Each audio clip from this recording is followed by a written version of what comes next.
আসসালামু আলাইকুম দাদারা বুয়ারা, কেমন আছেন? আশা করি সকলতে ভালো আছেন। তো এই তো এখানে একটা বড়ই গাছ দেখেন, বিশাল একটা বড়ই গাছ। এগুলো আপেল কুল, আর এগুলো বড় হইলে খেতে অনেক ভালো লাগে। আর বড়ইগুলো এখন ছোট ছোট।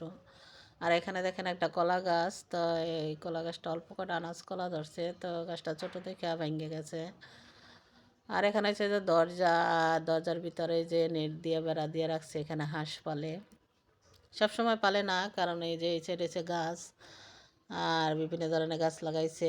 আর এই পাশে হলো যে ধান ক্ষেত, ওই যে ধান ক্ষেতের ভিতরে হাঁস যায়, এই কারণে আর কি এই সিজন আসলে মানে সবাই আর কি গ্রামে যারা হাঁস পালে আর বাড়ির পাশে জায়গা থাকে, মানে ধান ক্ষেত থাকে, সবাই হয়তো একটা না একটা ব্যবস্থা করে হাঁস এভাবে করে রাখে।